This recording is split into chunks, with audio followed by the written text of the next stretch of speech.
खुदावंद के पवित्र और मधुर नाम में मैं फिर से आप सभी का स्वागत करता हूं।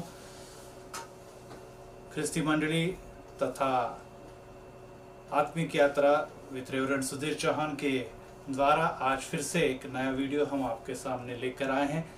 और हम सभी जानते हैं कि इन दिनों में जो लॉकडाउन के कारण और कोरोना वायरस के इस महाभयंकर संकट के कारण सभी भारतीय ही नहीं तो विश्व का हर नागरिक, हर राष्ट्र इस चिंता में है, एक संकट से उबरने की कोशिश में लगा हुआ है।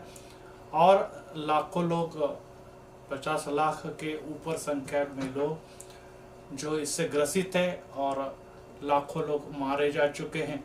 और ऐसे अवस्था में जब हम फिर से यही प्रश्न एक दूसरे से पूछ रहे हैं, अपने मन से पूछ रहे हैं और कि इस संकट का कारण क्या है, इस संकट से कैसा उबरा जाए, और हमें इस समस्या का कोई भी निवारण नज़र नहीं आता। और हम यही देखते हैं और अपनी नज़र आकाश की तरफ हर व्यक्ति लगाता है कि परमेश्वर खुदा इससे हमें छुटकारा दिलाइए, हमें इसे मुक्ति दिलाइए और मुक्ति दिलाए यीशु नाम, और उसी पर हमें भरोसा रखना है। परंतु फिर से हमें आज जब हम प्रेयर्स में लगे हुए हैं और प्रभु से प्रार्थना कर रहे हैं कि हमें प्रायश्चित और पश्चाताप का अंतःकरण हमें प्राप्त हो रहा है, और हम फिर से ये बात की कोशिश कर रहे हैं कि अगर प्रभु हमें इस समस्याओं में सुरक्षित रखता है और इस समस्याओं से उबरने के बाद हम लॉकआउट में बाहर आते हैं तो हमें किस प्रकार के कार्य करने हैं। लेकिन इस समय जब हमारा धैर्य, हमारा धीरज जो है वो इन दिनों में कम होते जा रहा है और लोग परेशान हो रहे हैं, लोगों में एक प्रकार का विचार निर्माण हो रहा है कि हमें अब बाहर निकलना है, और इस आपाधापी के इस अवस्था में लोग बेचैन हो चुके हैं और जल्द से जल्द इससे छुटकारा पाना चाहते हैं, लेकिन किसी के हाथ में यह छुटकारा नहीं। तो आइए आज इस छोटे से संदेश के द्वारा हम ये जानने की कोशिश करें कि धीरज की आवश्यकता इन दिनों में हमारे लिए क्यों अधिक है और इस धीरज से हमें क्या लाभ मिलने वाले। क्योंकि जब तक हम इस धीरज प्राप्त करके लोगों ने किस प्रकार से इस दुनिया में कार्य किया है और किस प्रकार से उस धीरज के द्वारा अपने जो परमेश्वर के जो उनके लिए योजनाएं थी, वचन थे, उसको उन्होंने प्राप्त किया है। जब इसके बारे में हम विचार करेंगे तो निश्चित ही हमारा धीरज बढ़ता है, हमारा एंड्योरेंस बढ़ता है और हम एक नए सिरे से प्रभु के करीब जाते हैं। प्रभु की यही इच्छा है कि जब मैं द्वार के करीब खड़ा हूं और हम सबको एक वधू के रूप में इस मंडली को, इस कलीसिया को वो अंतरिक्ष में ले जाना चाहता है, तब हम तैयार रहें, हम जागरूक रहें, और इसीलिए हमें उसने जागृति का आत्मा दिया हुआ है। आइए हम आज के पहले वचन की तरफ चलते हैं और मत्ती अपना पवित्र शास्त्र अपने हाथों में ले, बाइबल अपने हाथों में ले, और मत्ती इसका 24वां अध्याय और उसके 13वें वचन में परमेश्वर और प्रभु यीशु हमें कुछ वचन के द्वारा धीरज देना चाहता है। किंतु जो अंत तक स्थिर रहेगा वही बचाया जाएगा। जो अंत तक स्थिर रहेगा, जो अंत तक टिका रहेगा, जो अंत तक अपने मार्ग जो यीशु ने हमें दिया है उस पर वो बरकरार रहेगा, वही बचाया जाएगा। जी हाँ, यहाँ पर वचन इस प्रकार से भी है कि उस जो अंत तक स्थिर रहेगा उसी का उद्धार होगा। जी हाँ, ये वचन जो है ये उद्धार पाए हुए लोगों के लिए है, क्योंकि यहाँ पर बचाए जाने से तात्पर्य ये नहीं कि हम सिर्फ कोरोना वायरस से बचे। बचाए जाने से तात्पर्य यह है कि हम प्रभु के क्रोध से जो हमें नरक तक पहुंचाने वाला है, जो अनंतकालिक नाश की और मृत्यु की तरफ हमें ले जाने वाला है, उससे जो बचाव होने वाला है, उसके बारे में प्रभु कहता है कि हमें अपने जीवन के अंत तक स्थिर रहना है। और इसीलिए यहाँ पर एक और बहुत महत्वपूर्ण बात रहे कि जो स्थिर रहेगा, जी हाँ, किसमें स्थिर रहेगा, ये थी हमारे सवाल सामान्य प्रश्न है। और इसलिए इसका उत्तर यही है कि हमें इस धीरज में बने रहना है, और धीरज किन लोगों से या किस बातों से हमारा विरोध होता है, हमारे अपमान होता है, हमारी निंदा होती है, हम अनेक परेशानियों से, हम अनेक तूफानों से घिर जाते हैं, अनेक बादल हमारे चारों तरफ मंडराने लगते हैं और शैतानों की शक्ति हमें सब दैहिक बातों में घेर लेती है। और इस अवस्थाओं में भी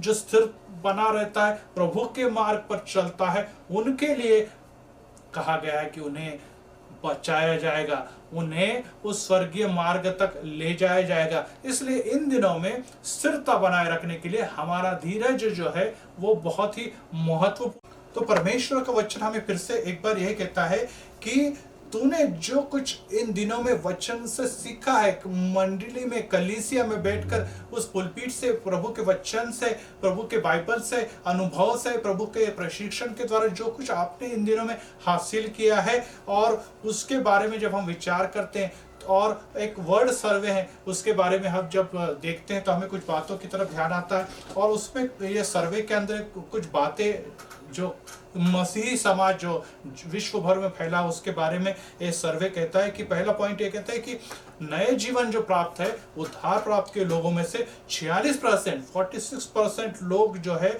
वो मसीह शुद्ध पवित्र जीवन न जीते हुए नैतिकता में बने रहने पर ही विश्वास रखते। 46% व्यक्ति ही नैतिकता, शुद्धता, पवित्रता में विश्वास रखते हैं। इसका मतलब है, अर्थात यही है कि बाकी के बचे लोगों को नए जीवन में पवित्रता और नैतिकता के बारे में कोई भी रुचि इन दिनों में नहीं रह गई है।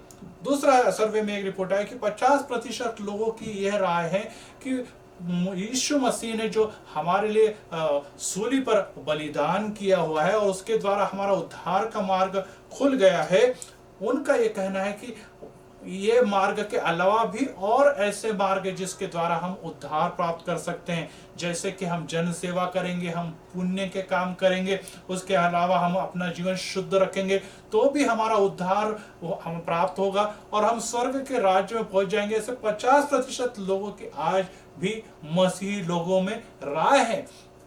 उसके अलावा 40% लोग ये कहते हैं कि शैतान व शैतानी शक्ति जो है उससे मुकाबला करके अपनी एनर्जी खर्च करने के अलावा अगर हम इस एनर्जी को अन्य कार्यों में खर्च करें तो ये अच्छा है। जी हाँ, शैतान से न लड़ते हुए, शैतान से मुकाबला न करते हुए भी हम स्वर्ग के राज्य में पहुंच सकते हैं।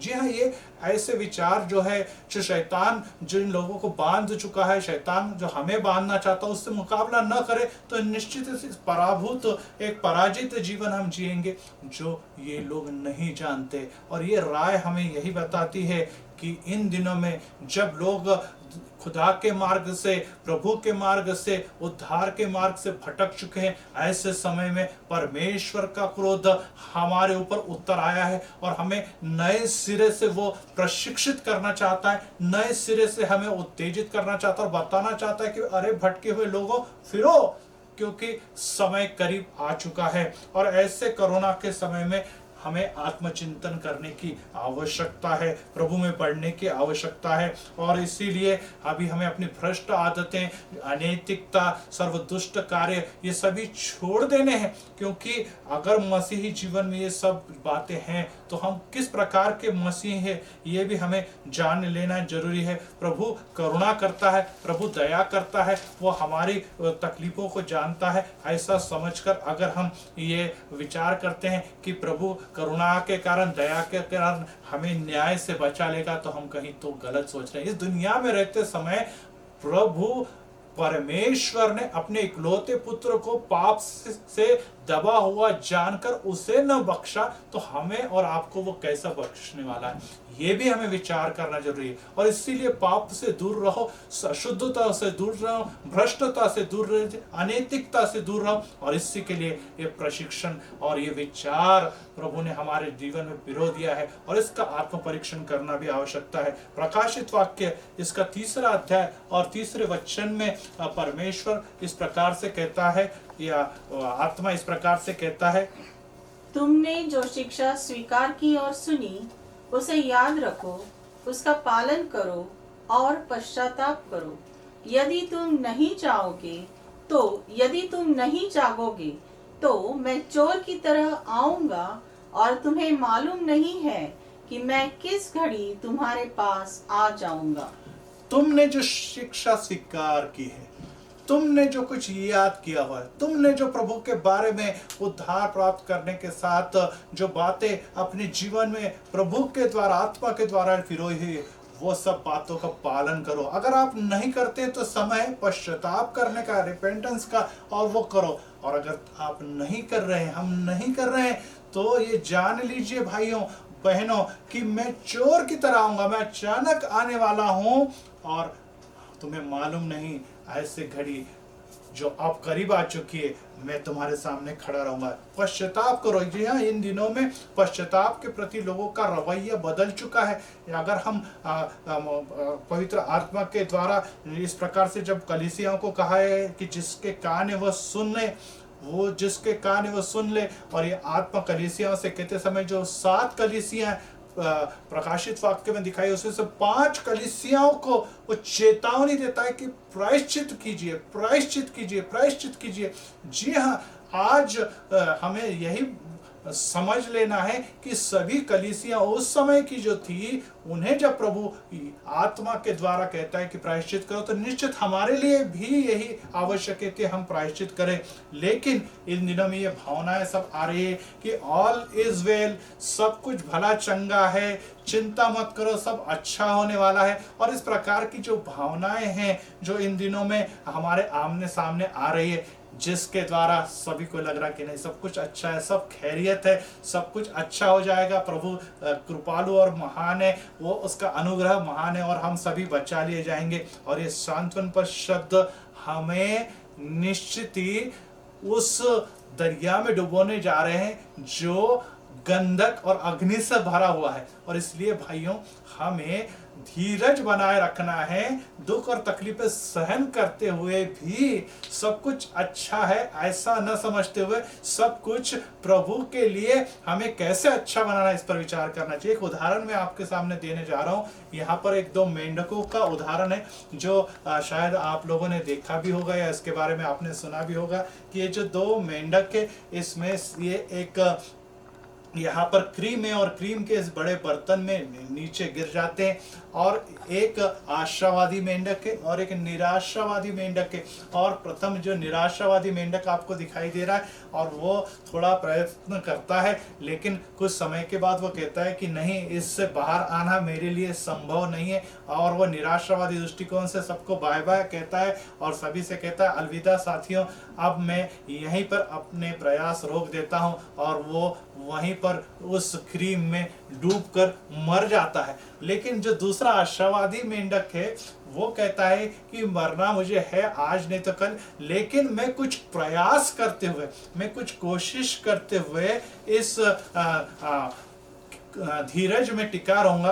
और वो हाथ पैर मारना शुरू कर देता है। और इस क्रीम में से धीरे धीरे इस प्रकार से आपको यहाँ पर दिखाई दे रहा है कि इस क्रीम में से यहाँ पर एक ढेर सा तैयार हो जाता है और उस क्रीम में से यहाँ मक्खन निकल रहा है और मक्खन का एक टेकड़ी सी निर्माण हो जाती है। उसके ऊपर वो बैठ जाता है और कुछ समय के बाद उस टेकड़ी के द्वारा वो कूद कर उस यहाँ पर दिखाई दे रहा है बर्तन से बाहर निकल आता है। जी हाँ, ये उदाहरण हमें ये दिखाना चाहता है कि हमें धीरज धरना है, हमें हार नहीं माननी है, हमें कोशिश करनी है। जी हाँ, सिर्फ धीरज रखना काफी नहीं है, तो हमें भाइयों बहनों, हमें धीरज क्रियाशील रखना है। जी हाँ, सिर्फ सो कर और कुछ तो भी अपने आप बदल जाएगा ऐसी आशा बिल्कुल न कीजिए। हमें इस धीरज के अवसर पे लगातार प्रयास करना चाहिए। जिस प्रकार इस मेंढक ने अपने अंत के समय में लगातार प्रयास करते हुए अपना खुद का जीवन बचाया, उसी प्रकार से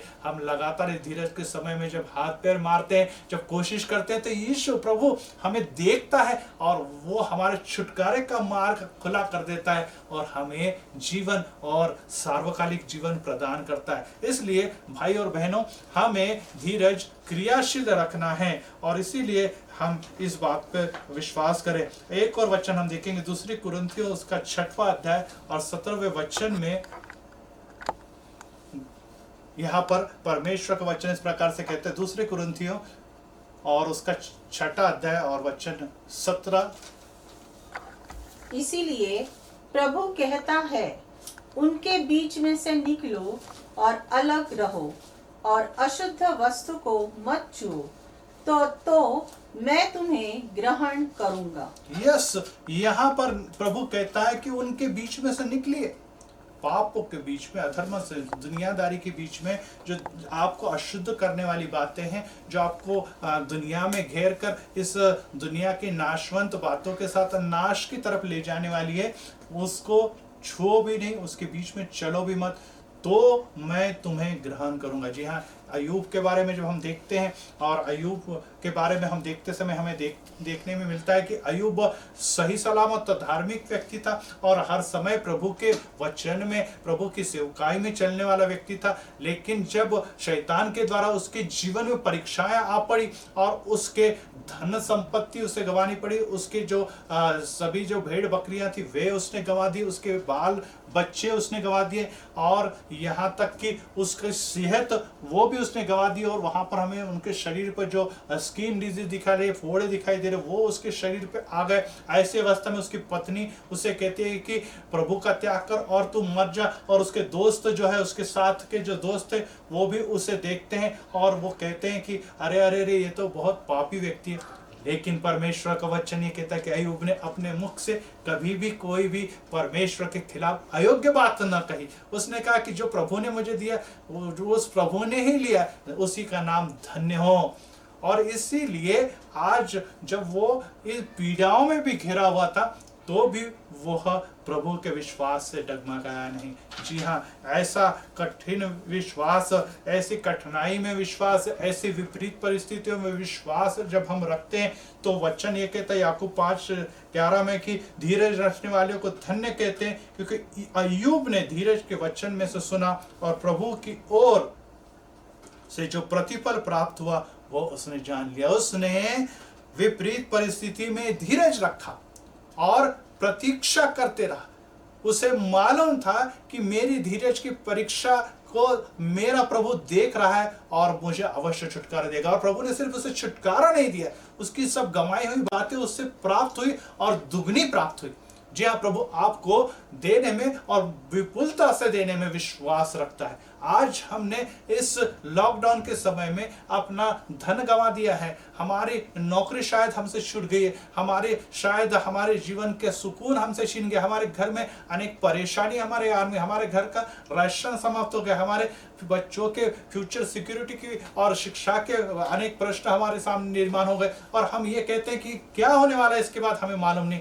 लेकिन एक बात देखिए कि हर बात दुनिया में बदल जाएगी, परंतु परमेश्वर और उसकी योजनाएं कभी भी हमारे लिए नहीं बदलती। और इस पर जो भरोसा रखते हैं वो ये जानते कि अय्यूब ने सब कुछ गंवाने के बाद भी परमेश्वर पर विश्वास रखा, वो कुड़कुड़ाया नहीं, उसने बड़बड़ नहीं की, उसने प्रभु के नाम की महिमा ही की। और उसका परिणाम यह हुआ कि प्रभु ने उसका जो कुछ गंवाया था उसका दुगना उससे दिया। और इसीलिए भाइयों, धीरज का परिणाम ये बहुत बड़ा होता है, प्रतिफल बहुत बड़ा होता है और इस पर हमें विश्वास रखना बहुत जरूरी है। और इसलिए कुरिन्थियों में जो कहा गया है कि उससे निकलो, अलग रहो, अशुद्ध बातों को छुओ मत, क्योंकि अगर तुम छूते हैं तो मैं नहीं छूते हैं तो मैं तुम्हें ग्रहण करने वाला हूं। इन दिनों में बड़े जहाज में मौज करने वाले, मजाक करने वाले बहुत से लोग हैं, हंसी मजाक चल रही है, एंटरटेनमेंट चल रही है, दुनियादारी की सभी बातें चल रही है। और ऐसे अवस्था में हम भी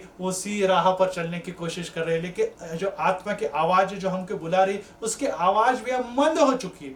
जी हाँ भाइयों, मसीह के पीछे चलने का मार्ग जो है वो प्रवाह के विपरीत का मार्ग है, एक छोटी सी नौका में चलने वाले व्यक्ति का मार्ग है जो अनेक तूफानों से, जो अनेक संकटों से होकर गुजरती है। लेकिन यह नौका निश्चित अपने मुकाम तक पहुंच जाती है, लेकिन जो एंटरटेनमेंट करने वाला जहाज है वो दुनियादारी में खो जाता है और खो ही जाता है, उसका मार्ग कोई भी देखने वाला नहीं। जी हाँ, हमें खोना नहीं तो हमें विश्वास रखना है। और इसीलिए दूसरा अध्याय 3 वचन में कहता है कि किसी भी धोखे में मत आना, क्योंकि वह दिन आएगा जब धर्म का त्याग न हो और पाप का पुरुष अर्थात विनाश का पुत्र प्रकट न हो, जो विरोध करता है और हर एक को ईश्वर या पूज्य कहलाता है, अपने आप को बड़ा ठहराता है, यहाँ तक कि वो परमेश्वर के मंदिर में बैठ के अपने आप को ईश्वर ठहराता है। जी हाँ, इन दिनों में परमेश्वर के मंदिर से लेके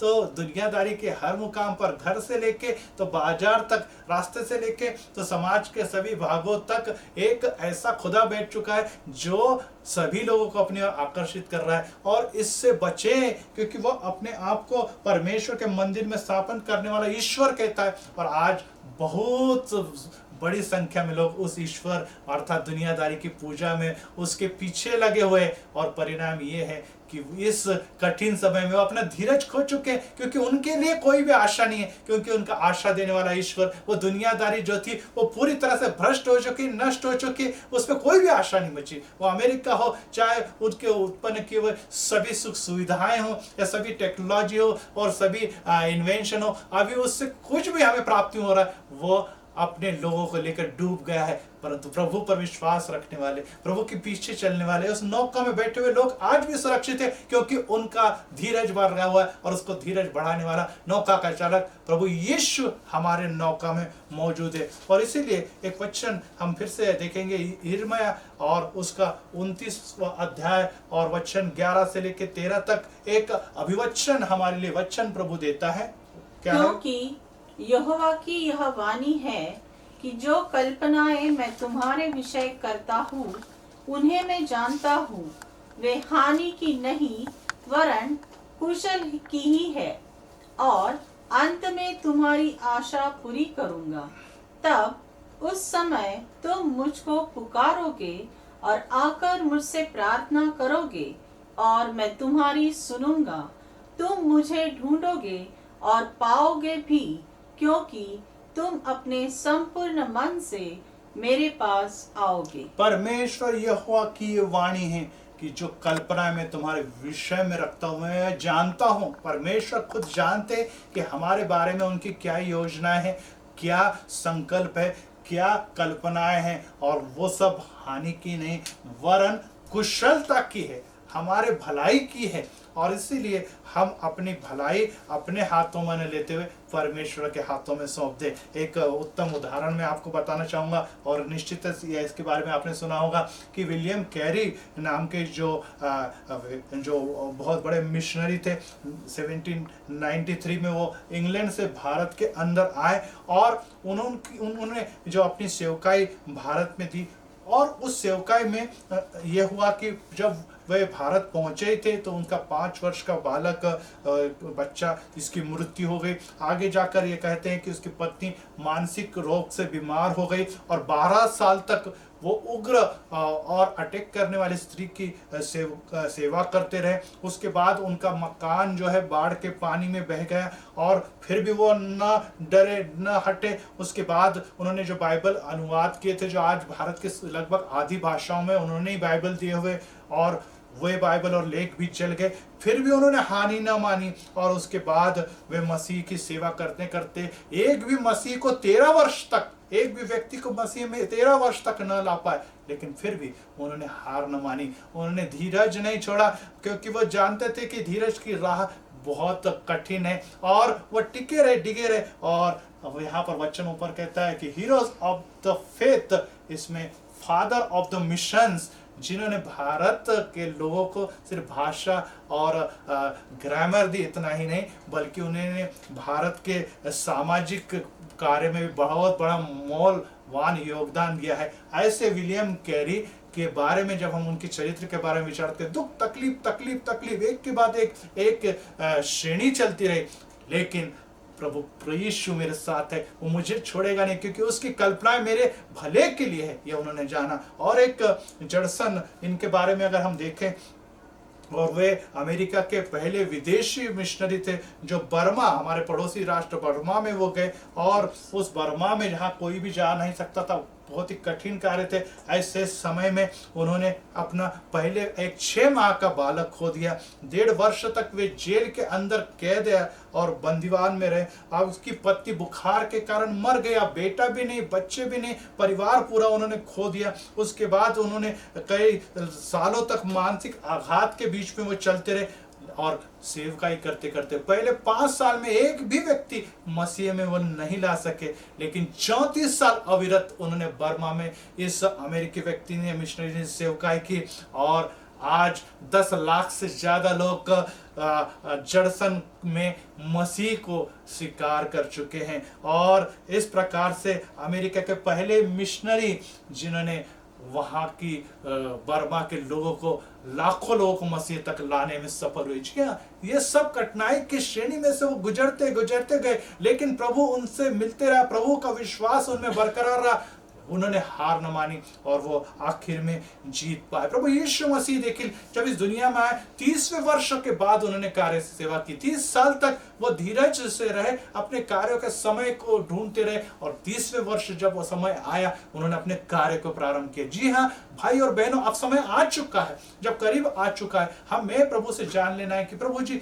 वो समय अब आ चुका है, तो मुझे आपकी सेवकाई करना है। क्योंकि मसीह होना आसान है, परंतु मसीह के मार्ग पर जीवन बिताना बहुत कठिन है। फिर से मैं रिपीट करना चाहूंगा कि मसीह होना तो आसान है, परंतु मसीह के मार्ग पर चलना बहुत ही कठिन है। और इस कठिन के मार्ग पे हमारी कदम कदम पर परीक्षाएं, कदम कदम पर हमें तकलीफें आती हैं, तो भी प्रभु को धन्यवाद दे, आनंदी रहे, सुखी रहे, क्योंकि हम जानते हैं कि हमारा यश हमारे हाथ में नहीं, तो हमारा यश हमारे प्रभु परमेश्वर के हाथ में है। और इसीलिए इब्रानियों उसके 10वें अध्याय और वचन 35 से 39 के बीच में पौलुस हमें इस प्रकार से कहता है, इब्रानियों 10, इसलिए अपना साहस न छोड़ो, क्योंकि उसका प्रतिफल बड़ा है। क्योंकि तुम्हें धीरज धरना अवश्य है, ताकि परमेश्वर की इच्छा को पूरी करके तुम प्रतिज्ञा का फल पाओ।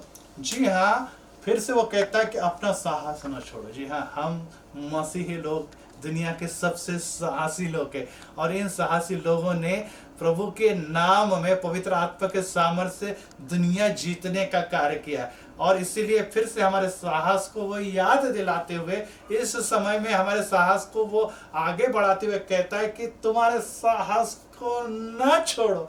जी हाँ, आप साहसी हो, आप हार मानने वाले नहीं, आप तकलीफों से झगड़ने वाले, आप धीरज धरने वाले, क्योंकि उसका प्रतिफल हर विश्वासियों के लिए बहुत बड़ा है। और तुम्हें धीरज रखना अवश्य है, क्योंकि परमेश्वर की योजना इस धीरज के द्वारा ही पूरे वाले होने वाली है। जब मूसा की तरफ हम जाते हैं और मूसा की तरफ देखते हैं, और मूसा यहाँ पर फिरौन राजा से लेके और यहाँ तक 40 वर्ष यहाँ पर वो राह देखता है कि मेरी बुलाहट कब आएगी। 40वें वर्ष वो यहाँ पर हम कहते हैं कि जंगल की सेमिनरी करता है, और इस सेमिनरी में प्रशिक्षण प्रभु से प्राप्त करने के बाद जब वो फिरौन के पास जाता तो सब मार खुल नहीं जाते, उसे विरोध दिखाई देता। फिरौन से विरोध, अपने लोगों से विरोध, बार बार लोग उस पर फतरवाह करने के लिए, बार बार उसकी बगावत करते हुए, बार बार उसकी खिलाफत करने के लिए खड़े हो जाते। और हर बार मूसा जो है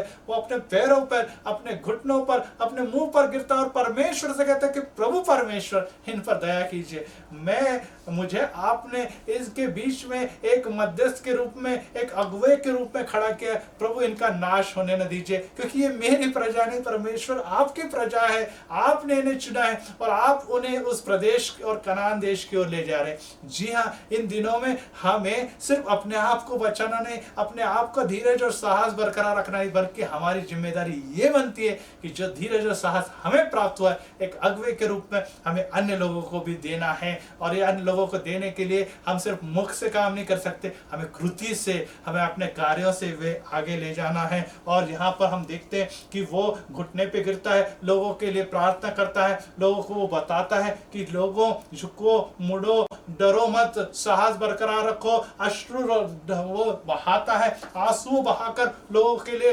परमेश्वर से विनती करता है कि प्रभु जी इन्हें इन संकट से बचाइए, इस मरीज से इन्हें छुटकारा दीजिए। इन दिनों में हमारे बहाए गए आंसू, हमारे घुटने पे आना, हमारे मुख पे गिरना और हमें प्रभु के तरफ पुकारना, प्रभु सुनता है, क्योंकि हम धीरज धरने वाले लोग हैं। और इस मरीज से छुटकारा दिलाने के लिए प्रभु उस मरी वाले लोगों की तरफ तो देख रहा ही है, लेकिन वो हमारी ओर भी देख रहा है कि हम उनके लिए जो जीवित है वो क्या कर रहे हैं। जी हाँ, ये ना जाने कि वो बहुत पापी है इसलिए वो मारे जा रहे हैं और हम बहुत अच्छे इसलिए सुरक्षित है। जी नहीं, दुनिया में हर व्यक्ति ने पाप किया, प्रभु के महिमा से वो रहित है। जी हाँ, हम भी पापी, वो भी पापी है, लेकिन प्रभु ने हमें अगर सुरक्षित रखा है तो हम उसके कार्य करने के लिए, उसकी सेवकाई के लिए रखा है। और वो सेवकाई यही है कि हम घुटनों पर आए, आंसू बहाकर उन लोगों के लिए मांगे जो मूसा ने उन्हें मांगा है।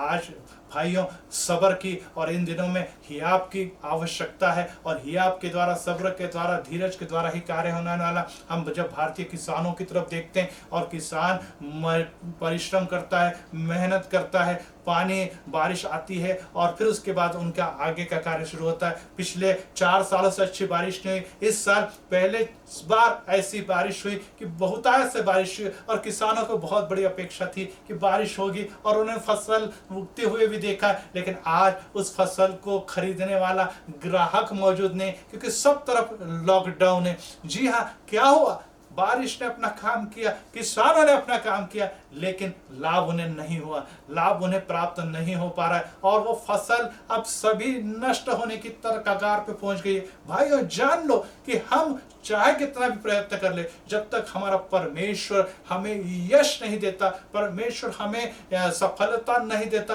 परमेश्वर का दाहिना हाथ हमारे सर पर और बरकत हमें प्रदान नहीं करता, हम इससे बाहर नहीं आ सकते। और हमने देखा कि प्रार्थना पूर्वक बोई हुई फसल जब कटाई आंसू के साथ हम बोते हैं, तब हम सफलता के साथ काटते हैं। और इसीलिए मूसा की तरफ हम देखें और उसने रखा हुआ धीरज, उसकी तरफ हम देखें तो हमें एक बात ध्यान में आती है कि हम लोगों ने अगर धीरज रखी और घुटनों पे रखे तो न सिर्फ हम बचेंगे, बल्कि हमारी प्रार्थना के द्वारा हमारा शहर, हमारा राज्य, हमारा राष्ट्र और दुनिया बचने वाली है, क्योंकि इसके द्वारा ही परमेश्वर अपने विचारों को बदल सकता है। और अंत में याकूब उसका पहला अध्याय और वचन 3 और 4 में इस प्रकार से कहा गया है। याकूब, हे मेरे भाइयों, जब तुम नाना प्रकार की परीक्षाओं में पड़ो तो इसको पूरे आनंद की बात समझो।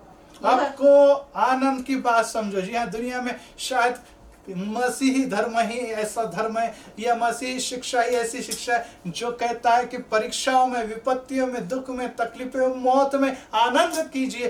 क्योंकि ये आनंद क्यों है?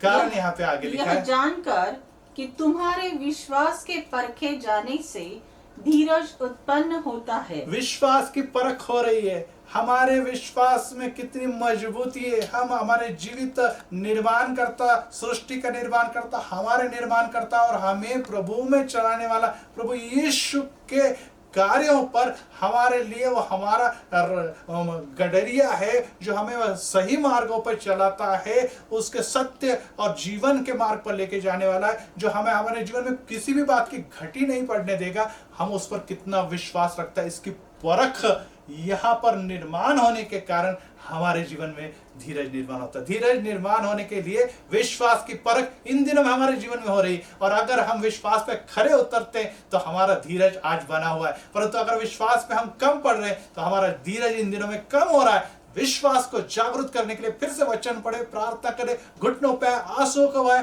प्रायश्चित करे, क्योंकि प्रभु आज हमें फिर से बुला रहा है। आगे कहा गया है, पर धीरज को अपना पूरा काम करने दो कि तुम पूरे और सिद्ध हो जाओ और तुम में किसी बात की घटी न रहे। जी हाँ, धीरज को अपना काम करने दो। जी हाँ, धीरज इन दिनों में हमारे जीवन में कार्य कर रहा है और निश्चित ही हमें इस कार्य का प्रतिफल प्राप्त होने वाला है कि हम सिद्धि प्राप्त करने वाले। कौन सी सिद्धि हम प्राप्त करने वाले?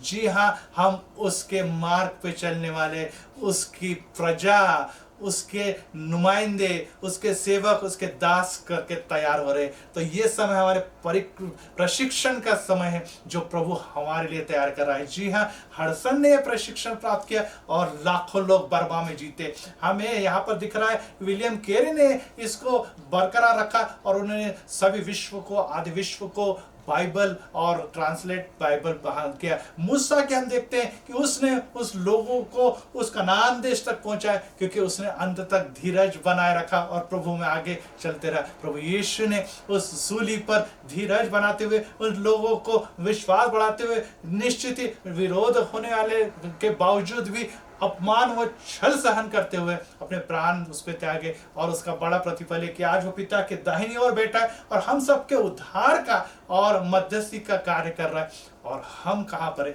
जी हाँ, हम इसके बाद अगर विश्वास पे बने रहे, धीरज हम में उत्पन्न हो रहा है, धीरज हम में काम करते रहेगा और हम सिद्ध हो जाएंगे प्रभु के कार्य के लिए, प्रभु की योजना के लिए। क्योंकि भाई और बहनों, हम अगर इस दुनिया में से, इस लॉकडाउन में से अगर निश्चित ही बाहर आ रहे हैं तो हमें कार्य करना है, हमें सेवा करनी है, हमें गवाही देनी है, और ये सब करने के लिए हमें सिद्ध होना, प्रभु के वचनों में, वचनों के सामर्थ्य पर, उनके आत्मा में सिद्ध होना आवश्यक है। और ये धीरज के द्वारा होने वाला है, और तुम्हें किसी बात की घटी नहीं रहेगी। यस, जो कुछ आपने और हमने गंवाया है, जो कुछ हमने और आपने इन दिनों में खो दिया है, वो चाहे धन के रूप में वो चाहे अपने प्रियजनों के सेहत के रूप में हो सकता है हमारे घर के शांति के रूप में, हो सकता है नौकरी के रूप में, हो सकता है जो हमारे फ्यूचर करियर के बारे में हो। अनेक बातें हम लोगों ने खो दी है, उसकी कमी प्रभु कभी महसूस नहीं होने देगा। तो अय्यूब के प्रमाण समान हमें दुगनी बातें देने जा रहा है, और अगर हम इन बात को विश्वास रखते हैं तो हमारा प्रायश्चित, हमारा घुटने पे आना, हमारा आंसू बहाना और प्रभु से ये कहना कि प्रभु शक्ति दीजिए, हम धीरज में कम है, प्रभु हमें बल दीजिए, हम धीरज में कम है, हम हियाब में कम है, हम पीछे रह रहे, हम इस दिनों में अशांत हो चुके हैं, हम इन दिनों में खौफ से भर गए। प्रभु जी आप हमारी शक्ति दीजिए, पवित्र आत्मा के द्वारा हमें शक्ति प्राप्त होगी और निरंतर हम उसके कार्य में, सेवकाई में और उसकी योजनाओं में, उसकी कल्पनाओं में आगे बढ़ते जाएंगे, क्योंकि उसकी कल्पनाएं हमारे भले के लिए, हमारे नाश के लिए नहीं। आइए हम प्रार्थना करें और प्रभु से मांगे। प्रभु जी हम आज धन्यवाद देते हैं, आपकी स्तुति और महिमा करते हैं, क्योंकि प्रभु जी आज फिर से आपके वचन के द्वारा, पवित्र आत्मा के द्वारा हमें धीरज में बढ़ाने के लिए, हमें वचनों में बढ़ाने के लिए, आपके निश्चित योजनाओं में बढ़ाने के लिए आपने हमें प्रशिक्षित किया। जी हाँ, ये दुनिया उस जहाज में बैठी जो इंटरटेन में, जो अपने खुद की प्रगति में, जो आप दुनिया के सभी दौड़ में आगे निकलना चाहती है, लेकिन हम एक लंबी दौड़ रहे हैं जो प्रभु की योजना रूप गति के, उसी के गति के हिसाब से आगे चल रहे हैं। प्रभु जी हम जानते हैं कि प्रभु हमारी गति को स्थिर करता है, प्रभु हमारे मार्ग को सिद्ध करता है, प्रभु हमें उस मार्ग पर लेकर चलता है जो मार्ग शायद सकरा हो, लेकिन वो स्वर्ग का मार्ग है, जो अनेकों की भलाई का मार्ग है। और प्रभु जी उस मार्ग से हम भटक गए, इसलिए हम फिर से अपने गुनाहों को कबूल करते हैं, अपने पापों के लिए माफी मांगते। प्रभु जी हमें क्षमा कीजिए, फिर से हमें इस दुनियादारी के जहाज से निकालकर प्रभु यीशु नाम की इस नौका में बिठाइए, जो प्रवाह के विपरीत दिशा में चलती है, जो तूफानों से लड़ती है, जो सभी प्रकार के समस्याओं से झगड़ती है, परंतु वो डरती नहीं है और उसमें आनंद मानती है, क्योंकि वो जानती है कि हमने जो कुछ गंवाया है उसको बहुत देने में हमारा पिता सिद्ध है, जिसने आकाश और पृथ्वी बनाई। वो हमें दुनिया की बातें नहीं देगा क्या, निश्चित देने वाला है। परंतु जब मेरा प्रभु मेरे साथ है मेरे जीवन में, तो मुझे किसी भी बात की कभी घटी ना होगी, और इसलिए मैं विश्वास में बने रहूंगा, जिसके कारण धीरज निर्माण होता है और धीरज के द्वारा परमेश्वर के संकल्प और योजनाएं पूरी होती है। आज फिर से हम प्रार्थना करते हैं उन लोगों के लिए जो अपना धीरज खो चुके हैं, जो अपने लोगों को खो चुके हैं, जो इस समय दवाखाने में, हॉस्पिटल्स में, जो अनेक लोग मौत के कगार पर है और अनेक लोग मारे जा चुके हैं। जी हाँ, इस वायरस के और विषाणु के द्वारा इस भयानक महासंकट से बचाव के मार्ग सिर्फ आपके हाथों में। आप अनुग्रह कीजिए, इस संकट और वायरस को हटा दीजिए प्रभु, जिससे कि इस दुनिया, हमारा राष्ट्र, हमारा राज्य और हमारा शहर सुरक्षित बना रहे। हमने बहुत सारी बातें खो दी प्रभु जो आप हमें देने जा रहे हैं, परंतु जीवन जो आपने दिया उसके लिए हम प्रथम आपको धन्यवाद देते। ये जीवन हम आपके हाथों में सौंपते प्रभु जी। हमारा परिवार आप सुरक्षित रखते हैं, तो हम फिर से आपको अभिवचन देते कि हम आपके मार्ग में, आपके सत्य में चलेंगे, दुनियादारी वाला सत्य के पीछे न दौड़ते हुए प्रभु की सेवकाई में अपना जीवन झोंक देंगे। और जिस प्रकार से आज हमें आप हियाब दे रहे हैं, हमें आपने निश्चित है निद्रा का नहीं, तो फिर से हड़बड़ाहट के द्वारा उठाकर खड़ा कर दिया और हमें बताया कि हमें किस मार्ग पे चलना है। जी हाँ, प्रभु ही वो मार्ग है, प्रभु ही वो जीवन है, प्रभु ही वो सत्य है जो हमें इस छुटकारा दिलाने के लिए नहीं तो इस दुनिया के इस सभी कठिनाइयों से पार उस सिय्योन देश ले जाने के लिए जल्द आने वाला है। वो कहता है कि मैं खड़ा हूं, द्वार खटखटा रहा हूं। जितने लोग आज हम उस खटखटाहट को सुन रहे हैं, प्रभु के लिए दरवाजा खुल रहे, प्रभु की आवाज सुनकर उसके पीछे हो ले लिए और उसकी प्रार्थना कर रहे हैं और उसे ढूंढ रहे हैं, प्रभु जी उन्हें प्राप्त हो रहा है। प्रभु जी आज हमें आप प्राप्त हैं, आप हमारे घर में आइए, हमारे घर में निवास कीजिए। कोई भी समस्या, कोई भी परेशानी, कोई भी दुख हमारे जीवन में नहीं रहेगा।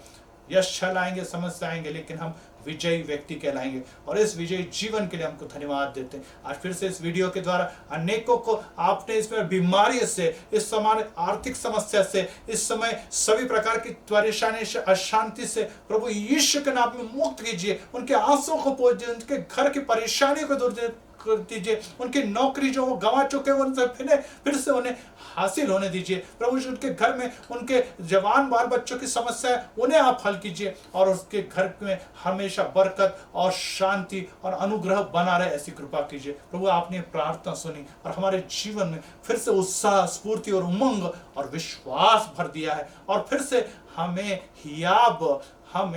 फिर से नए सिरे से प्रभु में चलने का मार्ग खोल दिया है। देने वाला प्रभु यीशु है, उसके मीठे और मधुर नाम से मांगते सुन और ग्रहण कर, आमीन। अभी प्रभु यीशु मसीह का अनुग्रह, पिता परमेश्वर की कृपा और पवित्र आत्मा की सहभागिता सुनने वाले सभी वीडियो के दर्शकों के साथ आजकल और सदा सर्वदा बनी रहे। आमीन, आमीन।